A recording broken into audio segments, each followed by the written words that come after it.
Tuhan Yesus. Selamat sore semuanya. Mari kita sebelum acara di rumah berkat ini kita mulai. Mari kita menyembah Tuhan. Ya, kita mulai menyembah Tuhan, kita berdoa, bersujud berdoa agar hadirat Tuhan turun atas kita semua. Ya, haleluya, haleluya, haleluya, haleluya. Hallelujah.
memimpin dengan mari kita percaya. Ibu ini. Ada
kita berdiri dulu, kita doa dulu ya. Mari semua berdiri, semua berdiri. Kita pecahkan mata kita arahkan hati kita untuk kita menerima apa yang Tuhan ajarkan dalam hidup kita. Terima kasih, terima kasih. Bapak, kami bersyukur Tuhan karena kami bisa berkumpul hari ini. Kami percaya ini bukan kebetulan, tapi karena rencana-Mu Tuhan. Kau sudah panggil kami Tuhan, Kau sudah kasihi kami Tuhan, Kau juga sudah selamatkan kami Tuhan. Kami semua yang ada di sini, Kau yang selamatkan kami. Terima kasih Tuhan. Sebentar kami ingin mendengarkan firman-Mu. Biar Kau yang ajari Tuhan, Kau yang buka hati kami Tuhan, sehingga kami bisa mengerti dan kami mau menjadi pelaku-pelaku firman. Terima kasih Bapak. Demi nama Tuhan Yesus kami sudah berdoa dan kami mau mengucap syukur. Haleluya. Amin. Salam. Siap.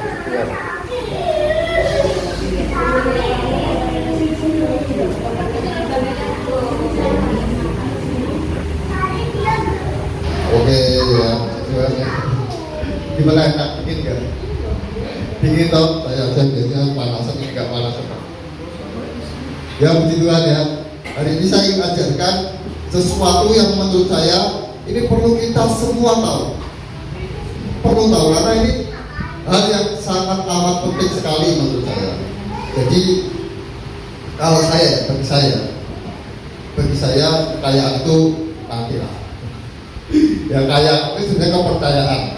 Jadi kaya itu bukan sesuatu yang harus kita kejar karena itu kepercayaan dari Tuhan.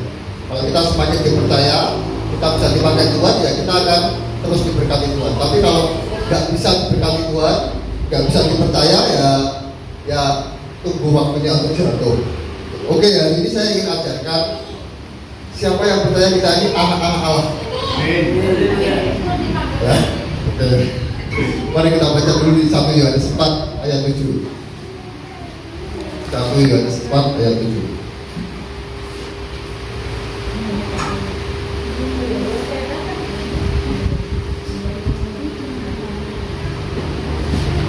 Ya, saya bacakan ya. Lihat ini menyatakan bahwa kita itu sebenarnya anak-anak Allah. Coba saya bacakan. Saudara-saudaraku yang kekasih, marilah kita saling mengasihi. Sebab kasih itu berasal dari Allah. Dan setiap orang yang mengasihi lahir dari Allah dan mengenal Allah.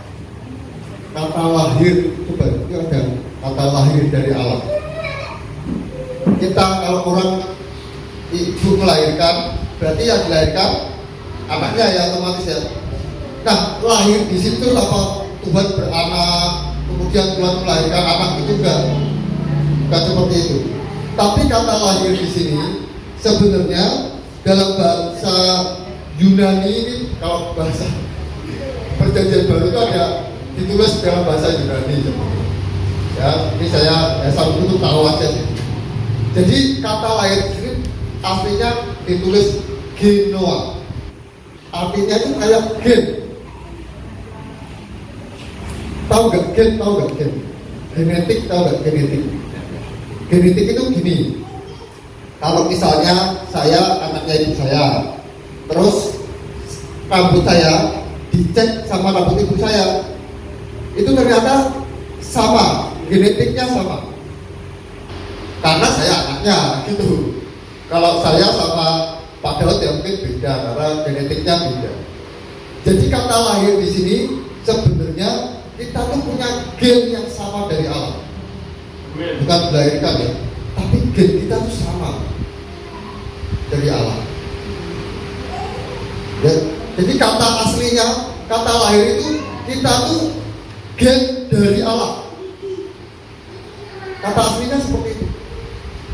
Kenapa kok Tuhan Yesus ngomong kamu ini anak-anak Allah? Dan karena kita ini semua gennya dari Allah. Dan mungkin kalau ada tes DNA atau mungkin golongan darahnya Pak Parno sama anaknya biasanya kan salah satu orang tuanya sama ya. Itu sebenarnya gen. Ya, gennya dari orang tuanya. Begitu juga kita dengan Allah, dengan Bapa. Kita tuh punya gen Allah sebenarnya.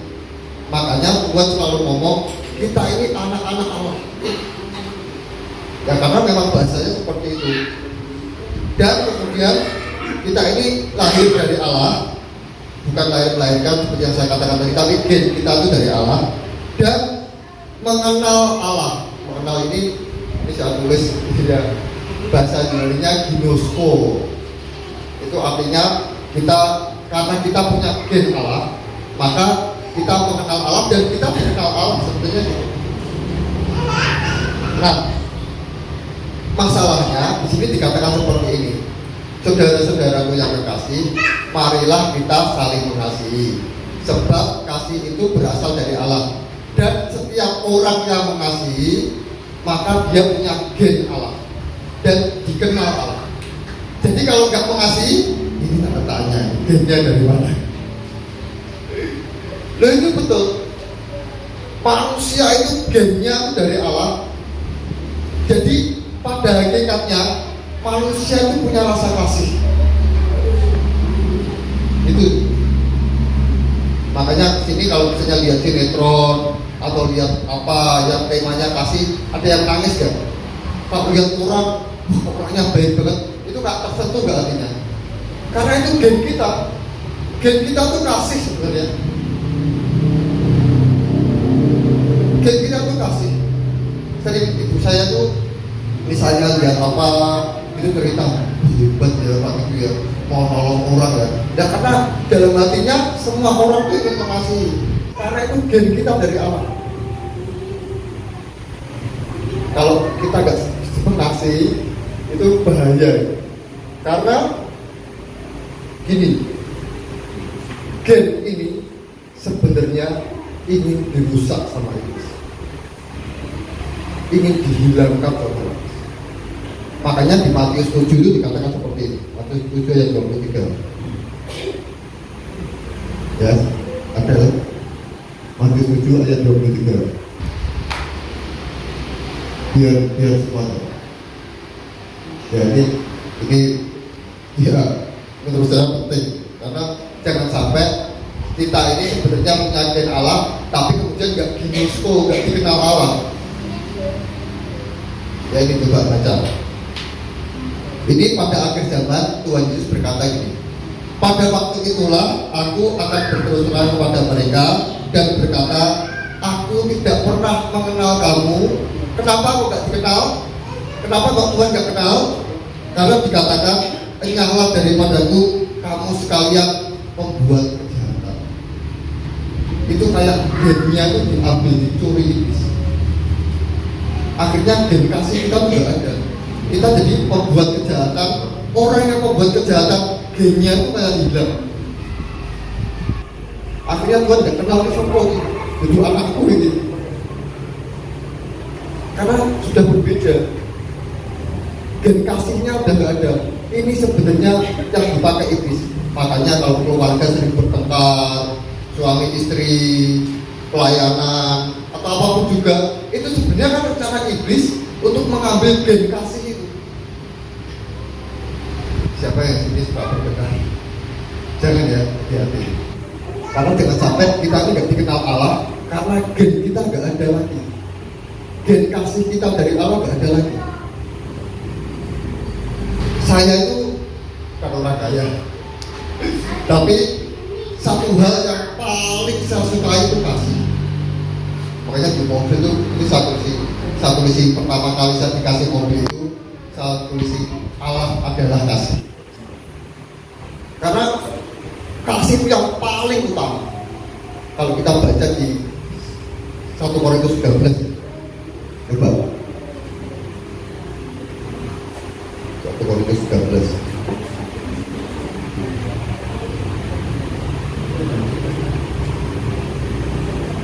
Ayat pertama dulu kita. Ya coba nih. Ini ya, coba saya bacakan. Sekalipun aku dapat berkata-kata dengan semua bahasa manusia dan bahasa malaikat. Di sini tuh ada orang yang saya pernah lihat di YouTube, ada orang yang pintar 5 bahasa. Bahasa Indonesia, bahasa Inggris, bahasa Rusia, bahasa Jepang, bahkan oleh bahasa malaikat, itu kata-kata seperti itu. Tetapi bahasa roh ya, betul itu. Tetapi jika aku tidak mempunyai kasih, aku sama dengan gong yang berkumandang dan canang yang berberincing. Tong kosong, lari bunyinya, gak ada gunanya.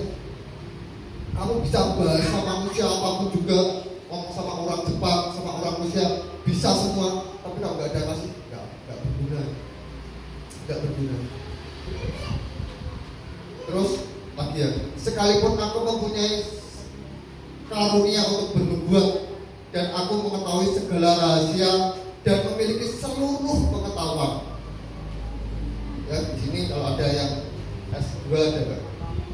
S3 dokter. Itu orangnya kayaknya pinter banget kayaknya. Ya mungkin memang pinter kan, karena dia punya banyak pengetahuan. Dan sekalipun aku memiliki iman yang sempurna untuk memindahkan gunung, wah saya punya iman gunung pindah, hebat gak? Hebat gak? Tapi dikatakan begini, tetapi jika aku tidak mempunyai kasih, aku sama sekali tidak berguna.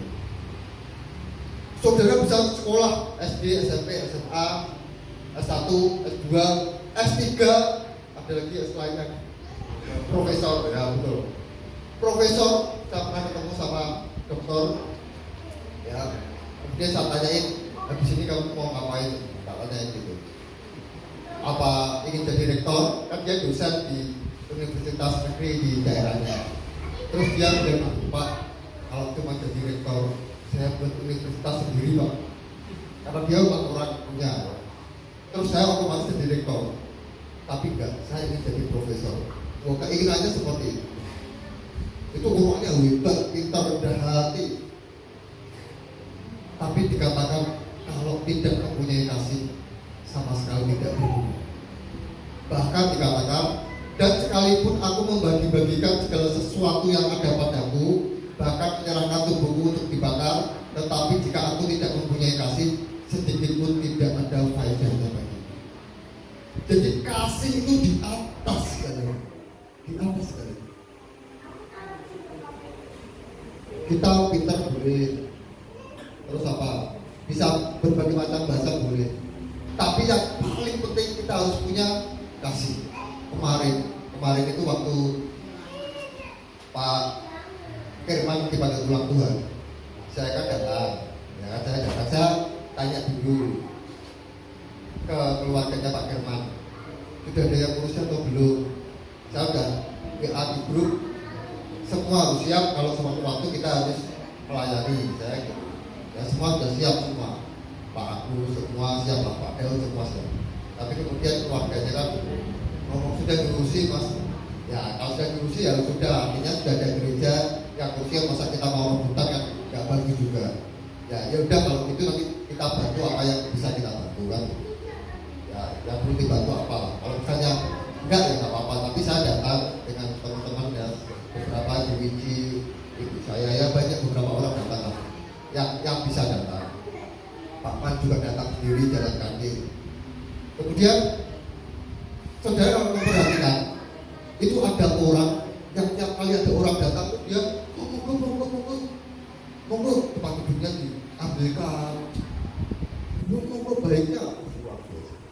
Saya berpikir wah seandainya tempat kita itu juga seperti itu. Kalau ada orang masuk, monggo disenyumin ramah, disiapin tempat duduk. Saya dicatut dari mobil, didorongkan. Betul itu, betul. Saya didorongkan sampai tempatnya. Bahkan waktu saya pulang, saya diangkatkan ke mobil. Baik gak orangnya? Luar biasa. Dan itu harus menjadi budaya kita. Ya di sini semua tidak peduli siapa aja. Selama kita bisa membantu, bantu. Jika ada yang datang, silakan, persilakan. Ya kasih itu bukan sesuatu yang mahal sebenarnya. Kita menyiapkan kursi karena kasih. Misalnya Mas Dimas ini ya, Mas Dimas ini kan kakinya nggak ada satu. Terus tadi ada es teh di situ kan. Ya, Mas Dimas duduk di sini, Mas Dimas. Ya, terus saya duduk di situ kan. Terus Mas Dimas kan pengen ngambil es teh. Daripada dia ngambil, kan ngambilnya berarti kan kalau jalannya kesulitan, harus berdiri dulu kesulitan. Biasanya kan Mas Dimas kalau jalan kan esok ya Mas ya berarti ya. Bahasa Inggrisnya apa ya? Ya, saya terus ngomong sama Mas Aris. Oh ya, oke. Mas Aris tolong ambilkan es teh. Ya betul ya Mas Aris ya. Daripada Mas Dimas ngambil sana kesulitan, dan yang bisa berdiri aja ngambilin. Seperti itu, kecil seperti itu bisa kita lakukan. Itu namanya kasih. Gak perlu hanya berat-berat. Pak Yono datang, misalnya ada yang nuntut, disiapin kursinya. Ayo Pak Yono duduk sini. Kan Pak Yono juga seneng ya, Pak Yono harus gitu kan ya. Daripada duduk datang orang pada tak peduli, dipromotin, itu kan gak seneng ya Pak Yono ya. Coba ayo datang Pak Yono sini, Pak Yono ya apa gitu kan. Saya lihat orang itu wah luar biasa. Saya ingin di tempat kita seperti itu. Saya ingin seperti itu. Jadi apa yang bisa kita lakukan untuk orang lain lakukan aja. Toh beratnya seberapa tuh? Nyita waktu kita berapa menit tuh? Saya sering sama ibu saya kalau nggak ada kegiatan, karena ibu saya kan di rumah jualan, terus tiduran di kamar sambil nonton TV. Saya juga tiduran di kursi. Terus saya sama ibu saya, tidur terus udah capek ya. Saya lebih senang capek ada kegiatan melakukan sesuatu daripada capek karena tidur. Ternyata capek tidur dengan melakukan sesuatu itu sama-sama capek teman-teman. Tapi lebih berguna mana? Lebih berguna menolong orang. Lebih berguna melakukan sesuatu daripada kita diam aja. Kalau kita bisa lakukan sesuatu, lakukan aja. Hidup ini adalah kesempatan. Saya kemarin berpikir tentang seseorang. Orang itu saya nggak tahu ya usianya, saya tanya usianya berapa tuh itu 54. Terus saya berpikir ini pun kesempatannya berapa tahun lagi ya kalau dia bisa jadi berkat ya. Loh itu betul. Bahkan kita nggak tahu kesempatannya mungkin baru 31 tahun, 3,5 tahun. Selagi kita hidup kita punya kesempatan. Jadi lakukan yang baik. Dan yang penting lakukan kasih karena apa? Supaya ketika kita pulang ke Tuhan, Tuhan mengenal kita. Oh anakku balik. Nah kok orang yang membuat kejahatan, oh anaknya sopo kayak balik. Gak kenal aku kan ini susah. Ayo, balik yang di. Dan bapaknya gak kenal. Susah gak? Kita harus jaga gen kasih kita. Jangan sampai hilang. Jangan sampai, karena iblis itu kerjanya kan suka mencuri. Salah satunya mencuri gen kita, kasih kita. Itu yang dilakukan iblis di rumah tangga, di pelayanan, di pekerjaan. Itu gen kasihnya dicuri, jadi saling ribut, saling bertengkar. Itu bahaya. Saya kalau ada orang bertengkar, yang bisa saya omongi, selalu saya omongin, udah ampuni aja. Ampuni gak apa-apa, ampuni gak berat, gak bayar, ampuni. Betul gak? Ampuni bayar apa? Gratis. Ampuni aja, lepaskan. Beban kita harus kita lepaskan, jangan kita simpan. Malah kalau ada orang jahat, itu sebenarnya kasihan. Mau jahat sampai kapan? Kasihan kalau sampai nggak diselamatkan, kasihan. Kasihan. Makanya saya tuh senang kalau ada orang jahat yang diajak ke sini, saya senang banget. Senang. Siapa tahu bertobat. Siapa tahu dia datang kembali ke Tuhan. Saya tuh apa tuh saya? Kalau ngomong tentang kejahatan, saya kurang jahat. Tapi kalau saya saja bisa bertobat, saya yakin orang lain juga bisa bertobat. Saya yakin. Makanya kalau misalnya ada orang yang lama ke gereja, kita tahu nanti itu orangnya ngeselin gitu, gak apa-apa, ajak aja. Siapa tahu bertobat. Apa terus kita senang kalau dia di neraka? Syukur, aku di surga gitu. Kan kasihan kalau dia di neraka tuh. Kasihan gak lihat orang menderita? Kasihan. Aku kita dikasih kesempatan untuk menyelamatkan, ayo selamatkan. Bawa kita. Terus untungnya apa kalau kita bilang syukur? Gak ada untungnya. Lebih kita bawa kita. Saya lihat teman saya atau siapa saja kalau menderita biasa susah. Kasihan ya. Apalagi kalau menderita selamanya. Kan kasihan. Ya. Oke ya, jadi harus punya kasih. Nah, saya ingin baca dulu.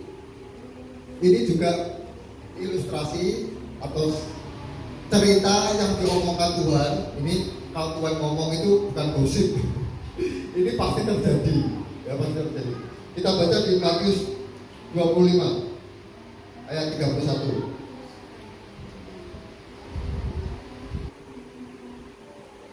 Matius 25 ayat 31. Nah, ini ya saya bacakan ya. Dengarkan, ini sebuah cerita, tapi kita harus tahu kriterianya apa loh supaya kita ini nanti dikenal Tuhan, kita bersama Tuhan. Jangan sampai kita nggak dikenal Tuhan. Tadi kan Tuhan ngomong pada hari terakhir aku akan berterus terang kalau orang yang tidak dikenal, kalau kalian membuat kejahatan. Nah, ini kriterianya gini. Saya bacakan. Dengarkan ya. Apabila anakmu manusia, artinya Tuhan Yesus datang dalam kemuliaannya dan semua malaikat bersama-sama dengan dia, maka ia akan bersemayam di atas takhta kemuliaannya. Lalu semua bangsa akan dikumpulkan di hadapannya dan ia akan memisahkan mereka seorang daripada seorang, sama seperti gembala memisahkan domba dari kambing. Dan ia akan menempatkan domba-domba itu di sebelah kanannya dan kambing-kambing di sebelah kirinya. Dan raja itu akan berkata kepada mereka yang di sebelah kanannya, mari, hei kamu yang diberkati oleh Bapakku, terimalah kerajaan yang telah disediakan bagimu sejak dunia dijadikan. Sebab ketika aku lapar, kamu memberi aku makan. Ketika aku haus, kamu memberi aku minum. Ketika aku seorang asing, kamu memberi aku tumpangan. Ketika aku telanjang, kamu memberi aku pakaian. Ketika aku sakit, kamu melawat aku. Ketika aku di dalam penjara, kamu mengunjungi aku. Maka orang-orang benar itu akan menjawab dia, katanya, Tuhan, bila manakah kami melihat engkau lapar dan kami memberi engkau makan, atau haus dan kami memberi engkau minum? Bila manakah kami melihat engkau sebagai orang asing dan kami memberi engkau tumpangan, atau telanjang dan kami memberi engkau pakaian? Bila manakah kami melihat engkau sakit atau dalam penjara dan kami mengunjungi engkau? Dan raja itu menjawab mereka, aku berkata kepadamu, sesungguhnya segala sesuatu yang kamu lakukan untuk salah seorang dari saudaraku yang paling hina ini, kamu telah melakukannya untuk aku. Coba ya kita saya lihat aja. Itu kriteria yang dikatakan Tuhan Yesus itu sebenarnya ngomong tentang apa tuh? Kalau aku lapar, kamu beri aku makan. Kalau aku haus, kamu beri aku minum. Itu ngomongin apa ini? Kasih. Tapi yang nggak punya kasih, nanti Tuhan ngomong di sebelah kiri dan enyahlah kamu dalam neraka kegelapan yang paling berat. Jadi Tuhan itu ngomong tentang kasih. Kriterianya supaya kita punya gen Allah dan kita harus mengasihi. Nah, ada yang menarik di sini yang saya tadi diajarkan Tuhan. Ini ya, kita ini manusia, betul ya, manusia bisa mengasihi Allah. Bisa. Saya tanya, oposisi itu bukan kening Allah, neng Tuhan. Tuhan Yesus datang, kemudian Tuhan kelaparan dan minta kita makan. Yang ada kita yang dikasih makan. Ya betul. Saya tuh merenung. Kasih apa yang bisa aku lakukan padamu Tuhan? Opo coba? Aku pikir-pikir tak ono. Selain aku taat, selain aku suka merenungkan firman, suka bersekutu dengan Tuhan. Tapi gak, itu apa itu kasih tuh? Malah aku yang sering minta Tuhan aku gak midin, aku kayak duitnya Tuhan. Duh, malah Tuhan aku lapar Tuhan aku gak punya makan. Tiba-tiba tetangga saya bawa bacaan. Itu saya sering guys. Itu betul sering sekali ya. Jadi saya kalau gak makan, belum makan, lapar, saya cuma ngomong Tuhan aku lapar Tuhan. Tiba-tiba 5 menit kemudian tek bacaan. Udah saya gak tahu. Sering seperti itu sering. Dalam bidang banyak hal, bukan hanya makanan. Dalam uang, dalam apapun juga, saya ngomongnya gitu. Dan terus kasih apa yang saya berikan ke Tuhan? Coba kasih apa yang bisa kita lakukan untuk Tuhan? Bukti kita mengasihi Tuhan itu gimana coba? Berapa juta uang atau berapa miliar uang yang akan kita berikan ke Tuhan? Ya sepi kalau Tuhan dong, duitku. Aku pemilik dunia ini, kan gitu. Tapi Tuhan ngomong tadi dikatakan, kalau engkau melakukan kepada saudaraku atau sesama manusia yang paling hina itu, berarti engkau melakukan untuk aku. Artinya dosa kita tuh gak bisa mengasihi Tuhan. Dosa kita itu mungkin terlalu besar. Kita Tuhan untuk kita membayar dosa kita diselamatkan sama Tuhan Yesus itu nggak bisa. Tidak bisa mau apa, nggak bisa. Tapi ada cara mengasihi Tuhan, yaitu kasih sesama.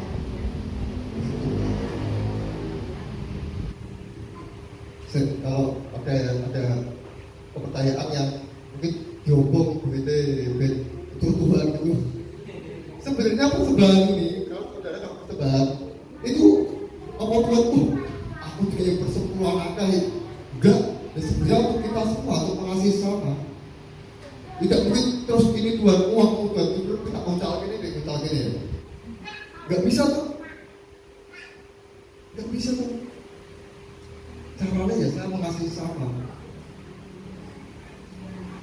Gitu caranya, cuma itu aja yang saya lakukan selama ini. Cara saya mengasihi Tuhan itu seperti itu. Makanya ketika ada orang hebat, ahli Taurat atau ahli kitab itu tanya ke Tuhan, apa hukum yang terutama itu kasihlah Tuhan Allahmu dengan segenap hatimu, dengan segenap jiwamu dan segenap kekuatanmu, kemudian kasihlah sesama manusia seperti dirimu sendiri. Kemudian dia tanya, yang itu contohnya gimana contohnya? Terus Tuhan ngomong, ada orang yang menderita di pinggir jalan di sarang penyamun. Ya kan gitu. Enggak, aku menderita di pinggir jalan di sarang penyamun, kasihlah aku gitu Tuhan. Enggak seperti itu. Kita tuh kekuatan kita terbatas untuk mengasihi Tuhan. Kita yang dikasihi Tuhan. Jadi gak usah gaya, aku tuh taat sama Tuhan, aku itu pergi Tuhan. Ya memang itu sesuatu yang harus kita lakukan. Kita dekat dengan Tuhan, intip dengan Tuhan. Tapi buktinya nih, ya kita mengasihi sama. Buktinya gitu, karena itu kan dikatakan seperti itu. Kalau kamu melakukan untuk orang itu tadi, saudaraku yang paling hina ini, kamu telah melakukannya untuk aku. Kan gitu toh. Kasih. Lakukan apa yang bisa kita lakukan untuk saudara kita. Mumpung masih ada kesempatan, kita nggak tahu kesempatan kita kapan. Gak harus uang, seperti yang saya katakan tadi. Gak harus uang. Kita punya makan satu piring, kok lihat yang lain lapar saya itu saya terus terang. Saya sama ibu saya itu setiap hari gini, makan apa ya? Pak Parno mau makan apa? Saya kan gitu, Pak Parno kan kalau pagi kan main ke rumah saya, sekalian saya sarapan dengan kalian, terus pesan apa? Suatu hari saya juga punya uang,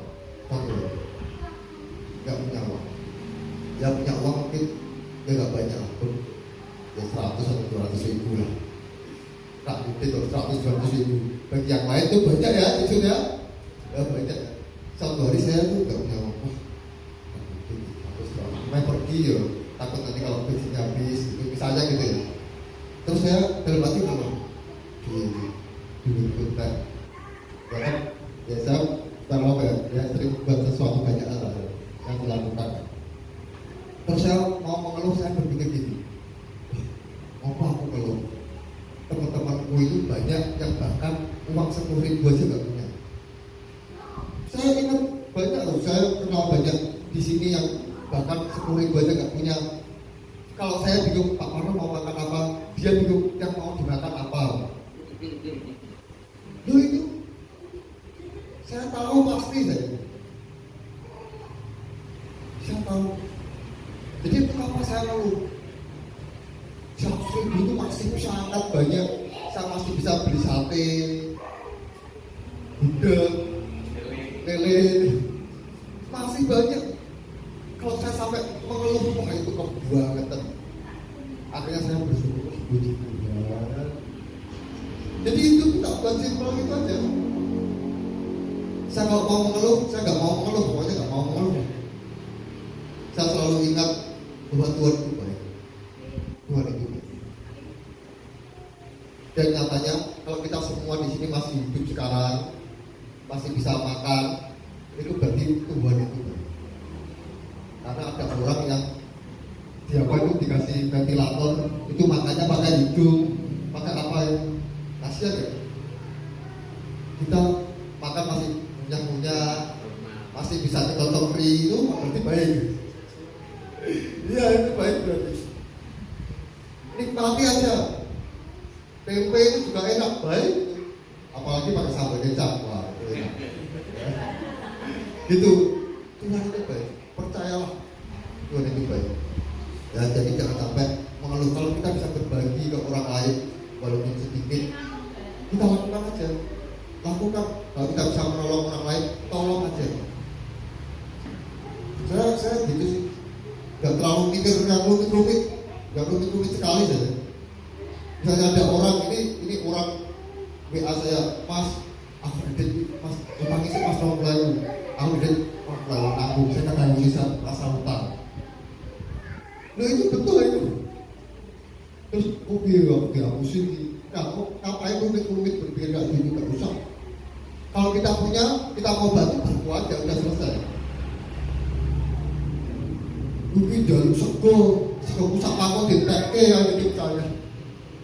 Ya kalau memang ada ya udah nggak apa-apa toh. Puji Tuhan kita yang punya sego daripada kita yang nggak punya sego. Enak itu aja. Nggak usah terlalu rumit. Karena jangan sampai gen kasih kita ya. Hanya karena kita memikirkan hal yang rumit, hal yang apa untuk diri sendiri yang pernah ada habisnya. Kira-kira orang kaya itu puas dengan kayaannya. Banyak orang kaya yang masih pabrikku sih tidak ya. Kayak pabrik telur gitu misalnya. Pasti ada yang seperti itu mungkin ya. Nyatanya banyak orang kaya raya yang korupsi. Berarti kan dia belum puas dengan kekayaannya. Jadi itu bersyukur aja. Kalau bisa berbuat baik, lakukan saja. Baik itu aja, gampang aja. Ya. Nah, terakhir Lukas 6 ayat 35. Ya ini yang saya sharingkan hari ini harus dipraktekkan ya. Amin. Jangan mantuk kita kali ini. Jangan harus praktekkan di sini. Ya, dipraktekkan. Lukas 6 ayat 35. Ya ini ya.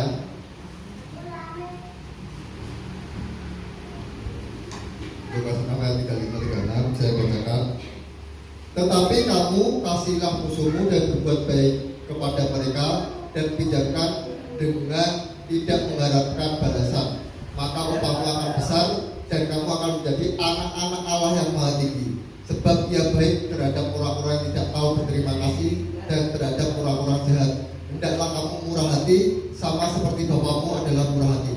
Dikatakan ya kalau kita suka berbuat kasih, kriteria berbuat mengasihi musuhmu dan lain-lain itu, kamu akan menjadi anak-anak Allah. Kalau kita baca lagi, berbahagialah orang yang suka berbuat damai, karena ia disebut anak-anak Allah. Artinya, kalau kita nggak suka ribut, kita suka mengasihi, kita disebut anak-anak Allah. Karena gen kita memang kasih, harus kasih, jangan sampai hilang, jangan sampai hilang. Itu ringan-ringan. Saya tuh karena mengasihi gak jadi miskin ya. Coba semua di sini pasti tahu ya apa yang saya lakukan, yang perlu saya ceritakan. Maka Mas Lukas itu orangnya baik, murah hati, dan miskinlah Mas Lukas dan mati. Itu ceritanya gitu kan? Betul kan? Yang Pak Gembala kita, Pak Irfan. Pak Gembala itu baik, suka bagi-bagi. Maka Pak Irfan jadi miskin, kurus kering dan mati gitu. Tambah kaya loh Pak Irfan itu. Nah itu betul fakta. Saya kemarin ke rumahnya begituan itu udah sebulan, wah bisa makan spaghetti ya. Wah, terus spaghetti itu masa dengar aja di Italia itu ada makanan namanya spaghetti. Tapi di sini adanya mie ayam. Ya, luar biasa, betul. Ya, kalau kita bisa makan kasih makan aja. Ya nggak usah mikir yang macam-macam. Karena ini gen yang harus kita jaga. Supaya kalau nanti kita pulang, dan kesempatan kita sudah habis, Tuhan di Bosco mengenal kita. Ya gitu ya. Oke, mari kita pujikan kasih Nabi. Ayo pujian betul banyak. Boleh.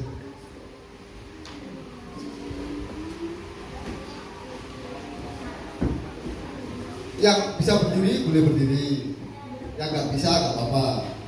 Yang penting ya ini pujian harus juga dilakukan. Mari kita sekarang sebelum kita doa, karena hari ini ada perjamuan kudus ya, nanti dilayani oleh Bapak Gembala. Ya, ini mengingatkan kita untuk kita saling mengasihi. Terima kasih.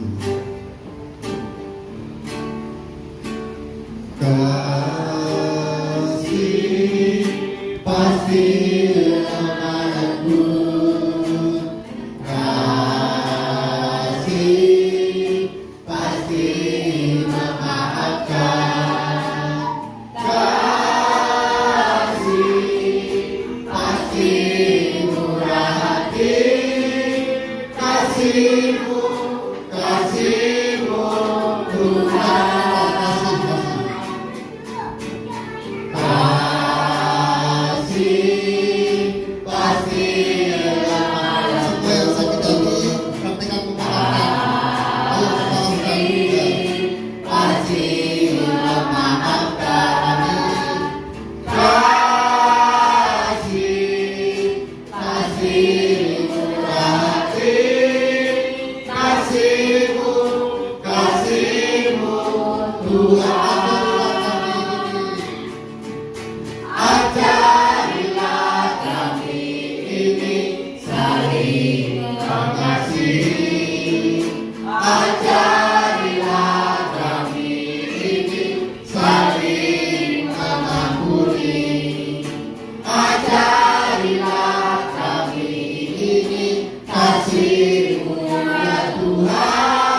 Hari ini Tuhan berkata kasih ampuni.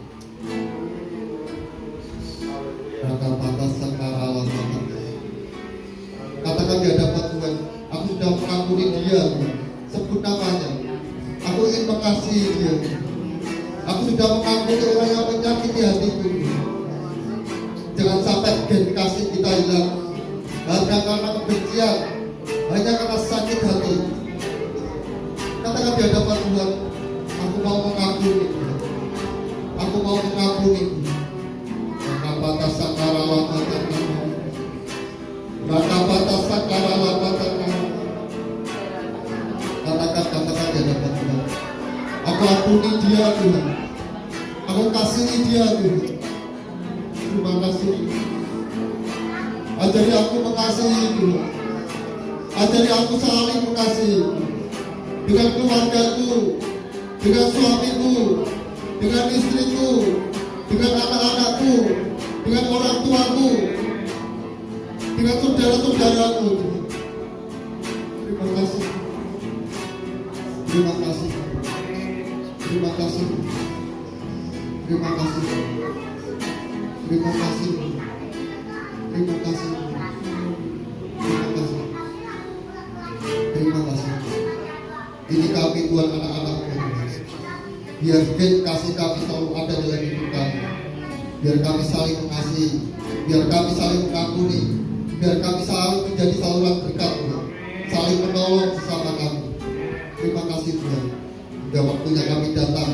Kami pulang Tuhan. Kau yang bawa kami dalam kemuliaan. Terima kasih Bapak. Terima kasih untuk berkat firman-Mu Tuhan. Terima kasih. Di nama Tuhan Yesus kami sudah berdoa dan kami mengucap syukur. Haleluya. Amin.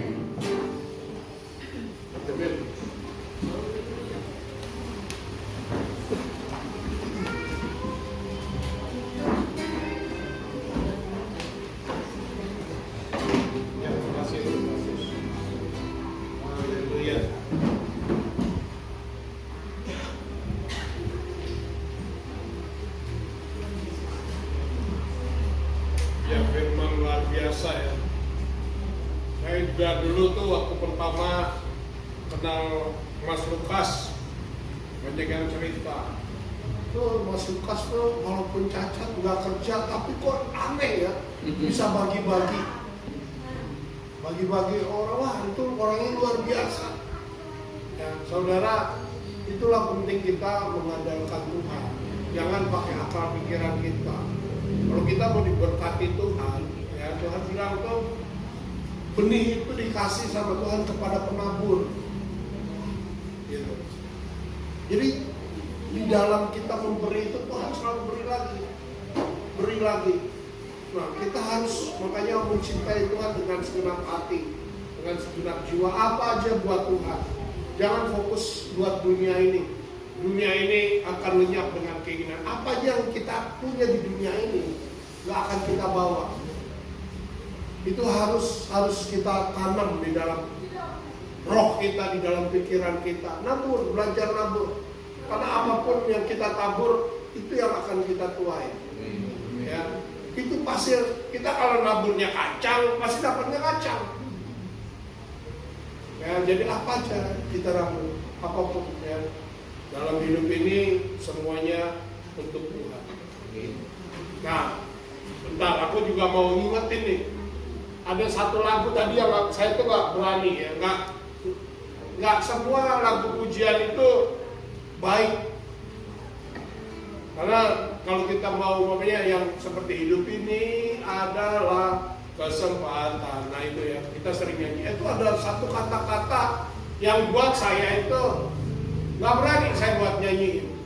Kenapa? Ada kata-kata gini. Bila saatnya nanti, terus ya, itu jangan sampai kita apa sih kita mau jadi orang yang nggak berdaya, tidur di tempat tidur kena sakit penyakit. Kita pengen kalau walaupun kita udah tua kita tetap semangat, kita tetap sehat. Amin. Jangan, karena itu doa loh. Ya, lebih baik kita ganti. Ya, bila saatnya nanti pengangkatan terjadi. Ya. Rapture, diangkat Tuhan. Jangan sampai kita hidup ini ya kayak gitu. Bila aku tak berdaya lagi, Tuhan kasih aku kekuatan sampai kapanpun. Aku selalu berdaya. Ya, karena kesehatan, kekuatan apapun itu berasal dari Tuhan. Ada lagi lagu gini, Tuhan tak selalu aja, Tuhan menjawab doa. Nah, tak selalu Tuhan menjawab doa. Tuhan tuh selalu menjawab doa. Tuhan gak pernah gak jawab doa. Tuhan tuh selalu jawab doa kita. Gak ada yang namanya kita berdoa terus Tuhan gak jawab. Gak ada. Ya jawabannya itu kadang iya, kadang tidak. Karena kalaupun tidak, itu untuk kebaikan kita. Kadang juga jawaban Tuhan tunggu nanti. Jadi mesti kita juga belajar juga ya. Karena pujian itu juga seperti doa kita sama Tuhan. Ya itu aja yang saya mau sharing. Karena itu penting. Jangan sampai ya kita nggak berdaya lah ya. Kita semua ini mau berdaya. Kita semua mau Tuhan pakai sampai akhir hidup kita, sampai akhir nafas hidup kita. Apapun buat Tuhan. Ya, kita berdoa dulu. Haleluya, haleluya. Bapa kami dalam surga mengucap syukur sore hari ini kami dapat datang di tempat ini memuji dan menyembah-Mu. Biarlah semua yang kami lakukan menyenangkan Engkau Tuhan. Karena Engkau Bapa kami lebih dahulu menyenangkan kami. Engkau Bapa yang selalu menolong kami, selalu menyertai kami. Engkau Bapa yang selalu membimbing kami. Dan biarlah kami selalu berjalan di jalan yang Engkau mau Bapa. Agar apapun yang kami lakukan semuanya hanya bagi hormat dan kemuliaan nama-Mu saja. Dan pujilah nama-Mu Bapa. Dan sebentar kami akan duduk satu meja.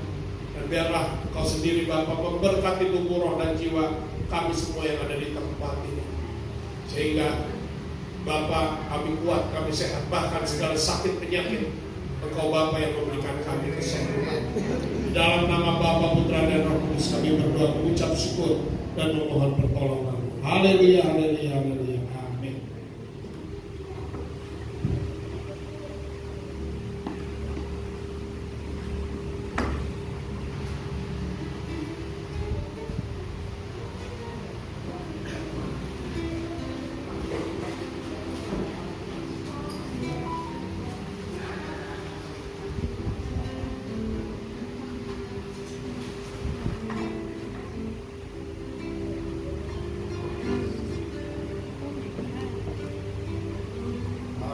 Ada lagi pujian ini. Hanya ini Tuhan persembahanku. Kayaknya kita cuma segini gitu yang bisa. Kita tuh harus kasih Tuhan tuh segalanya. Ya, jadi kadang-kadang kita harus merenungkan. Jangan kita membatasi memberikan sama Tuhan tuh jangan. Tuhan udah kasih kita tuh gak terbatas. Apa aja Tuhan kasih. Bahkan nyawanya. Dia turun dari sorga. Dia meninggalkan sorganya. Buat kita semua.